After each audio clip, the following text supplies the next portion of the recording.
Well, it's been said that the only thing constant these days is change. So you know that when you put things on your schedule, you are penciling them in. In other words, they may change, especially if they're months in advance. It may be that we decide to do the sales meeting at a different time, or it may be that we decide to do away with the sales meeting, or maybe your position in the company changes so that you're not involved in the sales meetings anymore. Who knows what might happen to your schedule in the future. One of the things you need to understand with ACT is it's easy to make these changes, but you need to understand the difference between clearing an activity and erasing an activity. So, for example, let's go back to our calendar and take a look at what we have scheduled. One of the things we have is the sales meeting. Well, as we've said, if we wanted to change the sales meeting to a different time, that's relatively easy to do. We could simply double-click on the sales meeting and we could change the time. We could also change it through our calendar. For example, if I cancel here, and then let's say I want to look at the daily view, and let's say I wanted to change the sales meeting from 4 o'clock to 5 o'clock. Maybe everybody can't get there by 4. Notice that the system asks me, do you want to edit this occurrence or do you want to edit all occurrences? Well, if it was just for this one, in other words, this meeting, this week, we're going to change the sales meeting to 5 o'clock, then I would leave it at edit this occurrence. But if I want to edit all occurrences, I simply click on edit all occurrences and click on OK.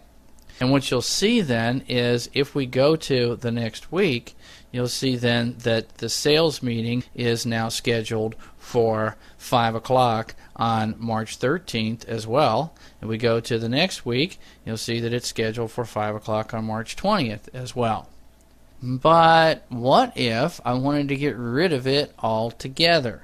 Well, again, you have to know the difference between clearing an activity and erasing an activity. So, for example, let's go back to the 6th, to the very first meeting.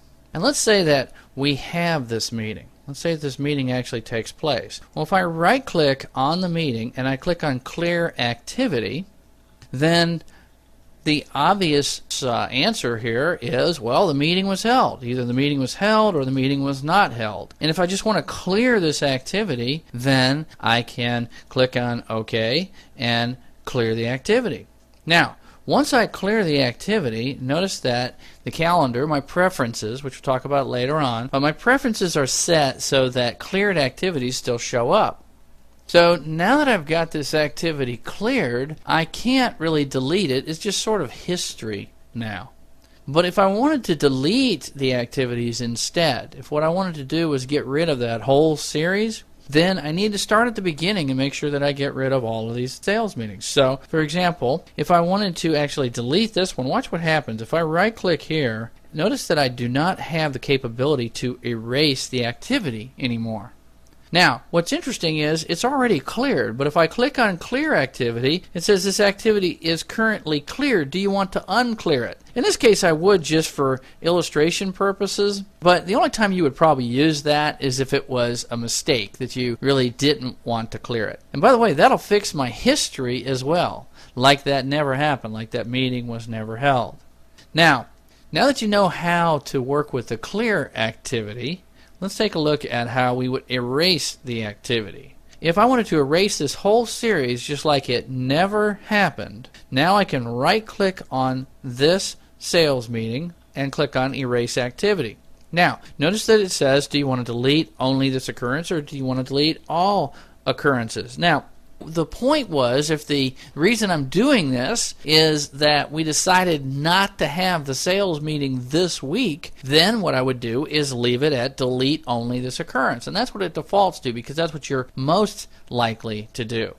But what if I wanted to get rid of all of them throughout the entire year? Well, instead of having to go to every single month and delete it, I can simply delete all occurrences. It's important if you're going to delete all the occurrences to be on the first occurrence.